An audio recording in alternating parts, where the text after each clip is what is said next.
জয় নিতাই বন্ধুরা, দেখছো আমি মালপোয়া করছি। তো মালপোয়ার বাটারটা আমার করা হয়ে গেছে, এবার তেলে দেব। তেল গরম হয়ে গেছে। দেখো কি করে মালপোয়া করতে হয়, যদি কেউ না বানাতে পারো এইটা দেখে শিখে নাও।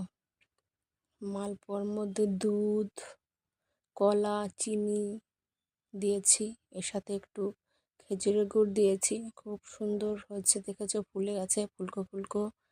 আর এটা খেতেও খুব স্বাদ। তোমরা বাড়িতে করে সবাই খাবে।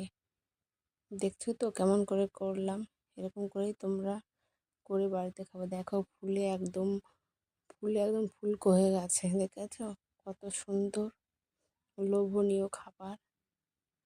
তোমরা প্রত্যেকে বাড়িতে করে করে মালপোয়া শীতের দিনে খেতে খুব ভালো লাগে, খুব স্বাদ। আর এটা এরকম করে ভেজে খাবা, খুব টেস্ট।